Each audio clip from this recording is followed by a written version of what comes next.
Hello, good morning, good afternoon, good evening from wherever you are. Welcome.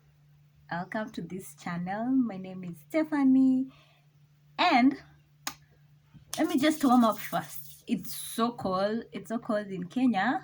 It's so cold in Nairobi, Kenya. Anyway, today, not really the best person to tell you this, but today I'm going to show you how to do your makeup, especially if you're as lazy as I am, especially when it comes to makeup, or if you're just busy and you don't have the time to like glam up every morning. I am here for you. I'm going to show you a very minimalistic way to do your face but still maintain that natural look. So let me show you the products I have, and they're not so many, but I'll show you anyway. For my skincare routine, guys, this is what? This is rose water. So we have rose water, coconut oil, and sunscreen. Those are basically my skincare routine products every day. That's what I use on a daily basis. Now, for today's special occasion, we will add other products. So this is foundation. I have a concealer, lipstick. I only use one shade of lipstick like for the last 2 years. Is that normal? Is that okay? Tell me, ladies, how many shades of lipstick do you have? And finally, I have a finishing powder. Yeah. Oh, I forgot. This is a brown eye pencil and a black eye pencil for our eyes. And here comes the bonus, guys. I'll also be telling you a story, a true life story, or is it real life story, about myself. I'll be telling you that one time when my life was falling apart. Have you ever had this period in your life when you felt like nothing was working? Like everything was falling apart, and you just felt like nothing is for you really. Like everything is against you. And usually for most people at that point, that's where you get depressed. Well, for my case, I'm not sure. Did I get depressed? Was I just too sad? We'll know in the course of this story. So let's get right into it. So for the skincare, first things first, wash your face, make sure your face is clean. Mostly use a bar soap. For me, I just use a bar soap and then I pat it dry. Yeah. Or you can use wipes to just clean the oil. And then when your face is dry, go in with your, this is rose water, so just apply some on your hands and then apply on your face. Let it go directly for maximum impact, and then let the rose water set in for like a minute. So as it sets in, I'll tell you about that one time when my life was falling apart.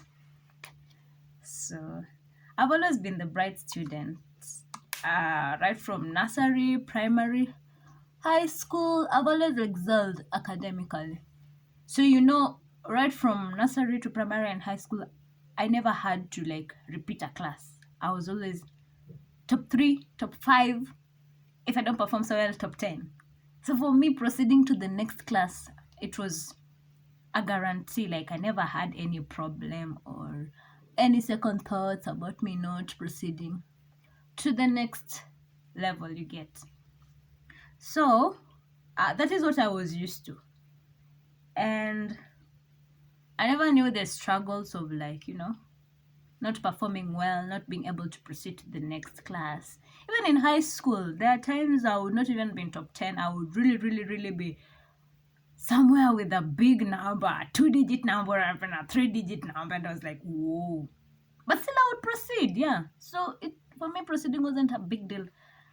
But let me tell you, I got to campus.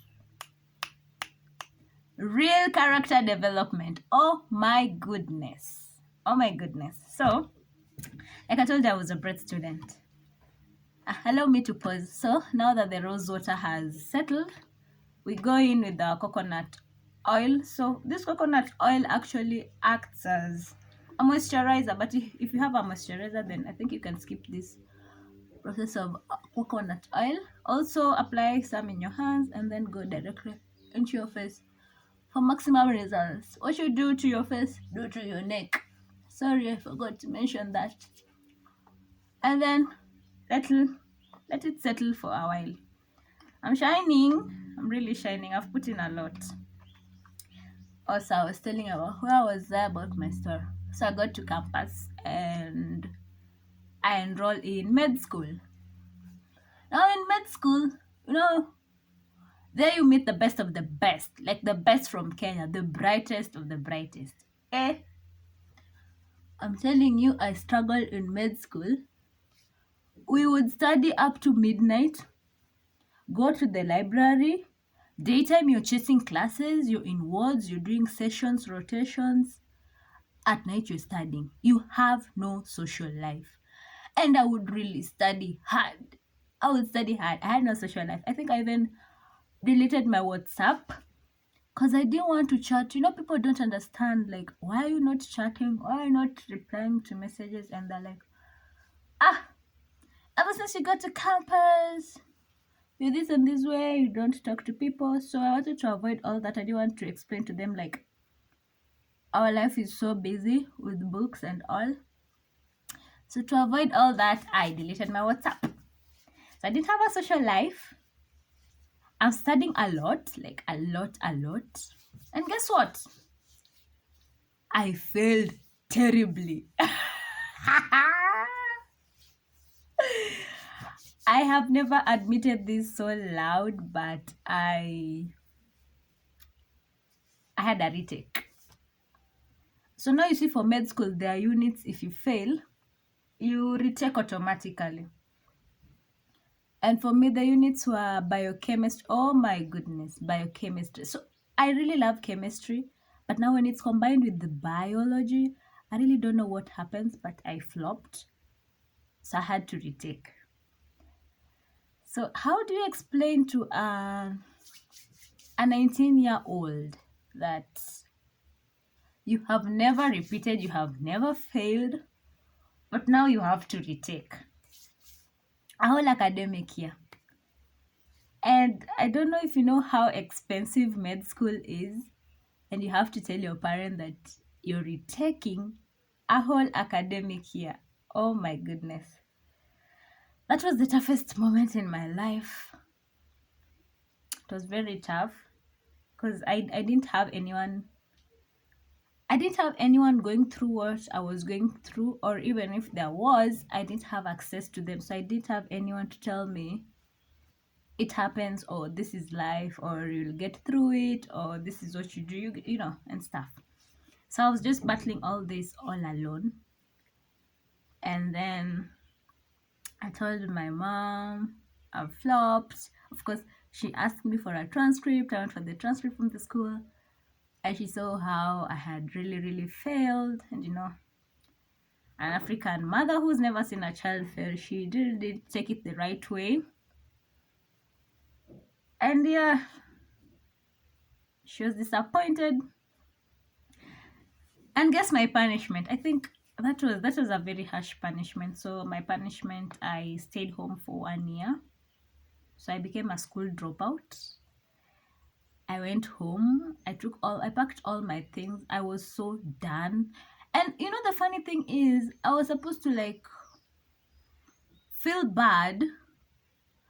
I feel bad that I'm going home and I won't be in school. But some part of me was so peaceful, and I'm just like, thank you, God. Like, let me breathe. You know, for that whole year, academic year, it's like I was chasing to catch up with my life. I don't know if I'm making sense. Yeah. I didn't have a life. So when I got home, I was just like, thank you, God. My brain really needed to relax and not like read every day, and you're reading very complex stuff, and you're seeing dead bodies, and you're interacting with sick people. And for me, I'm so empathetic, so I would really cry in those words every day. I would cry. when I saw someone who's so sick. I think there's one point I was allocated the pediatric session, yeah. And I would cry when I see little children, they're not able to feed on their own, and you have to feed them through a tube, and it goes through the nose, their throat, and there are these incisions on their body so that the tubes are put in so that they can get the nutrients from the food. Yeah. So I was home for 1 year, and my mom wasn't talking to me. So now this 1 year, I'm a school dropout. I'm not being given any money, pocket money, upkeep, or anything. I'm just there. Okay, I never slept hungry because now I was home. I had shelter, so I had food, I had shelter. But I didn't have money to like just do my personal stuff, like buy airtime, make your hair, buy clothes, the small stuff, just to get through life. I didn't have that privilege. So because for me, I am a hard worker and I don't like to beg. That's one. I don't like to beg. I don't like to be at the mercy of anyone. And I also don't like to lack. If I want the fine things in life, I want to be able to provide for myself. So that is me, a 19-year-old, having dropped out of school, and you're just home, and my mom is. We are not in good terms. I didn't have anything against her, because now looking back, I kind of understand. So I didn't. Did I really look for a job? No, that was just God's blessing. God just taking care of his child. I got a job with an NGO, and still in the health sector. Like, tell me that's not God. So I got a job in the health sector. Wow, I'm still shining in the health sector.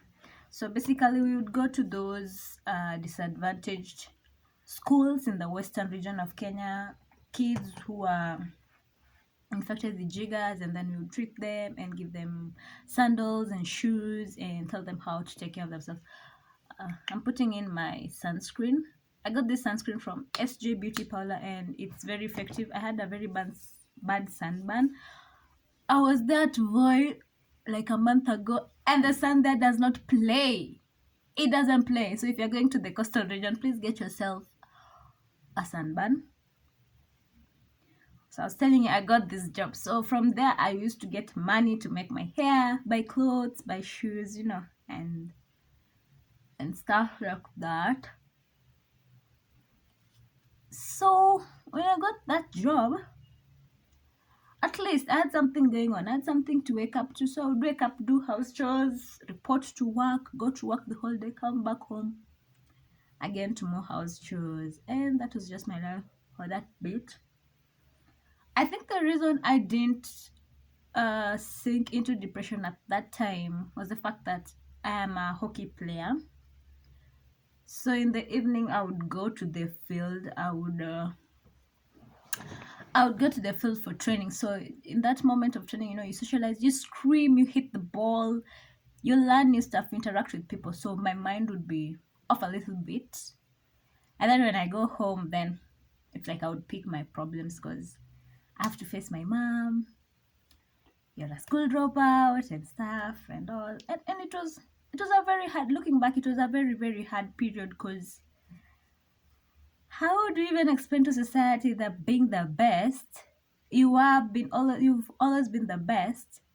And even when my KCSE results were out, I think the whole village knew, because I was the first girl in our village to get that grade, the A grade. Yeah. So, and everyone knew, I'm in med school, and they're like, msichana wetu, our girl is in campus, doing a medical course. Ooh. And now she's a dropout. That was a hard moment, and no one actually prepares you for that kind of trauma. And I think for me, life has always taught me hard lessons from when I was so young, and it toughened me up, because then what other option did I have? Nothing. And I didn't even have anyone to talk to. And it was actually the good thing, it was in that moment when I didn't have anyone to talk to, anyone to turn to. I was just alone. I prayed. I looked for God personally. I I went to the mountain. Do you know the mountain? There's this mountain that Prince Joseph talks about. That was me. I went to the mountain and I looked for God and I told God. Hmm? No, I didn't even tell God. I was just praying. I was also young in prayer, so I didn't also know how to pray effectively. This is a just applying foundation. I didn't know how to pray to God so well at that time. Okay, here's the secret. So I've put foundation and then I've put water on this blender of mine so that it sets the foundation right. So I was telling you, I seeked God and I talked to God so much. That is where my prayer life, my personal journey with God actually began.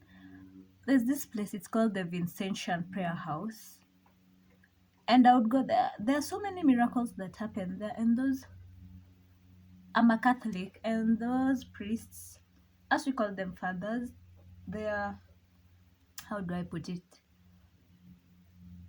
They perform miracles and they're able to like see. How do I put it? They can divine intervention, like they can tell you what it is that God expects of you. Yeah, does that make sense? Yeah, that one. So that is where I used to go mostly every weekend or any day I'm just free. I would go there and I would cry. I would cry my heart out. I would just cry. I would just get to the gate and I start crying.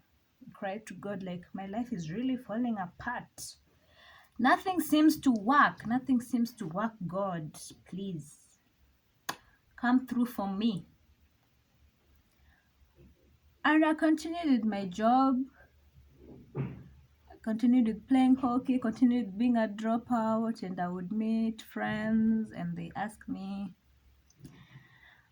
And I didn't even have an answer. Like, I didn't know. Most times I think I would just say, I'm on a long holiday, I'm on a holiday. And you know, medical students, you're never given a long holiday. The longest holiday you have would be 3 weeks, 1 month if you're so lucky. But mostly it would range from 2 weeks thereabout. So those are not my proudest moments, but those are the moments that have shaped me the most, and I wouldn't have it any other way, honestly, because I needed that character development to actually know sometimes things just don't work out. No matter how hard you work, sometimes things just don't work out. So after 1 year, of course, a lot of praying. I never knew when or even if I would go back to school, and sometimes it bothered me, sometimes it didn't. I just continued with my life. And one day my mom just told me, go and look for a school. And I was like, okay, okay, this is really happening. Huh? I'm going to look for a school. So I am going to enroll as a fresh year again. I'm going to be in first year again. But at that point, enrolling as a first year again didn't really bother me. I also remember I have cousins who are younger than me and were behind me. Now they've finished their form 4. They're even joining campus, and me that is ahead of them, we are joining at the same time. And I would just tell God, your timing is the best. Let it be done according to how it pleases you. You know, I am not even going to stress about this. The fact that you've given me a chance to like join school again, that is enough for me. That is enough. This is, I'm applying concealer just a little bit. Yeah. So I looked for a school. Once again, I chose another medical course, but I chose something that I thought would be lighter. I didn't want something stressful, something demanding again. I was already afraid. And growing up, I always wanted to do journalism and mass communication. But then when I excelled, I didn't have anyone in my family to support that dream of becoming a journalist, because then they would tell me, who will employ you? Mm-mm.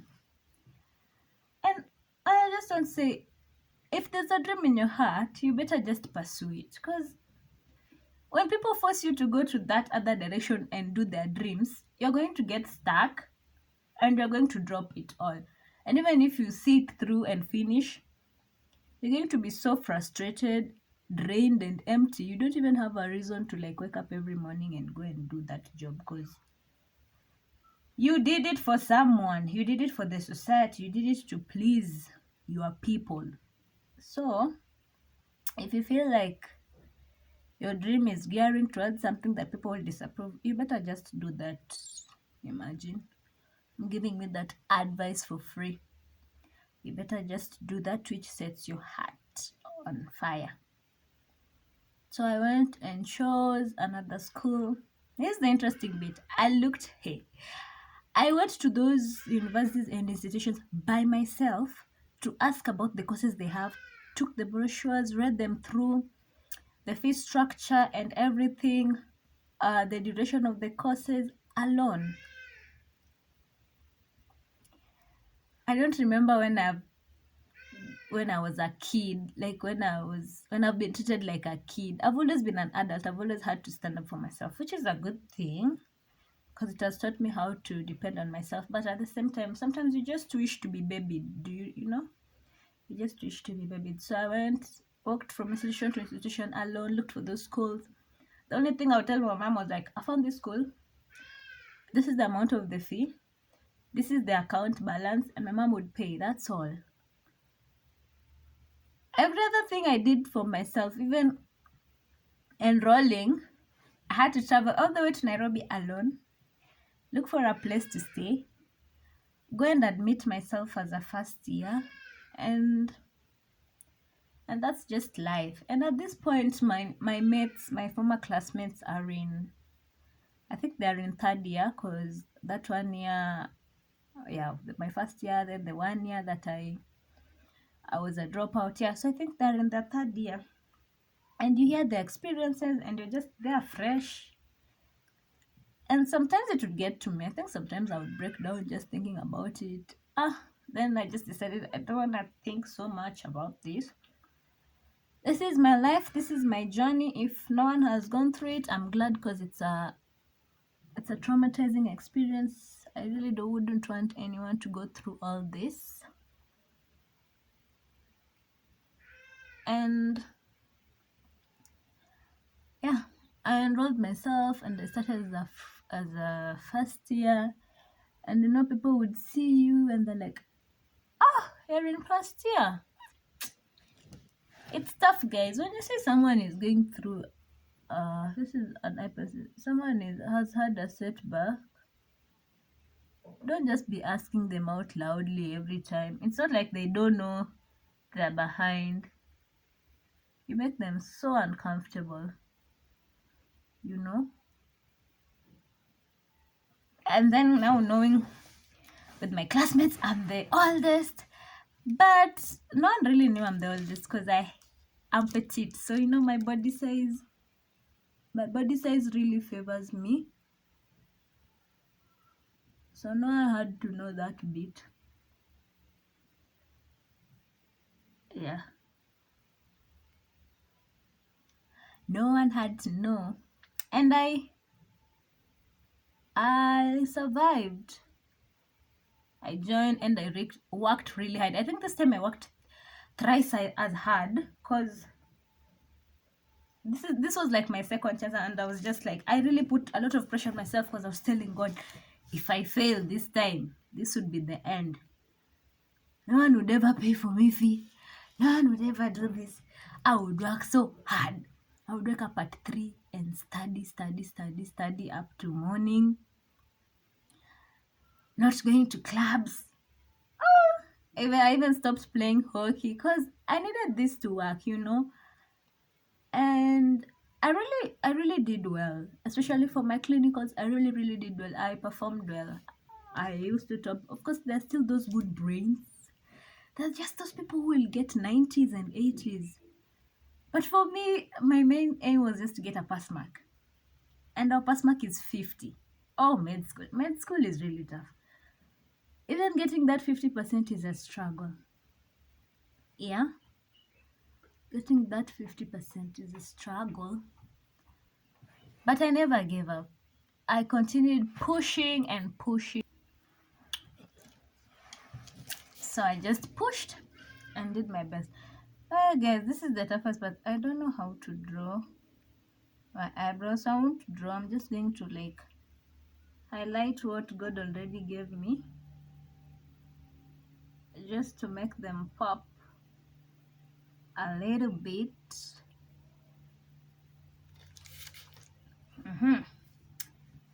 I think we're almost done here.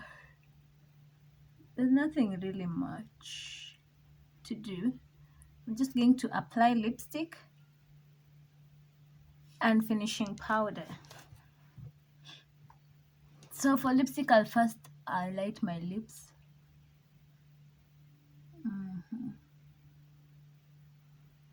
My story is very long. I feel like it deserves a part 2, yeah? Because there's more. There's really a lot that happened.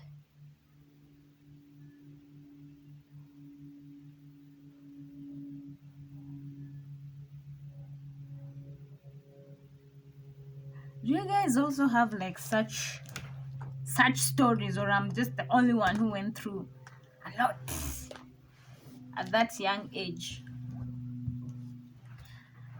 Share with me so that I feel encouraged and I don't feel like really I was joking around and playing a lot.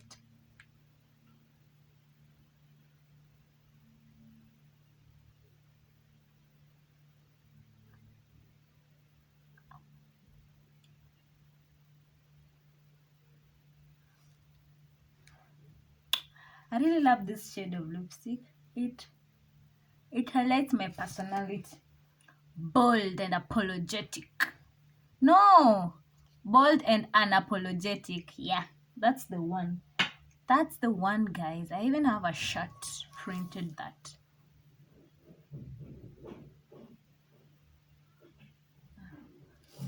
So I'll do my lipstick off camera and then I'll show you the final look. So that's it for our makeup tutorial. I'm just going to finish it with the powder. This is the finishing powder and we have a look to go to work.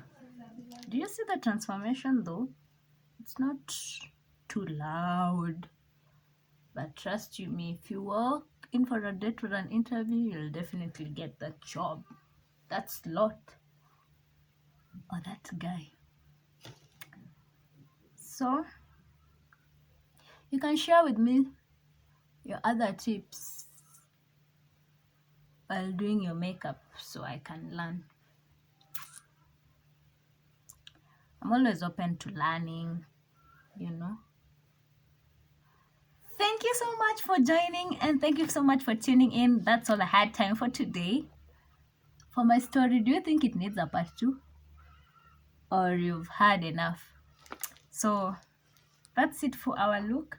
I think maybe I'll insert photos so that you see clearly the transformation. Until then, bye and have a lovely day.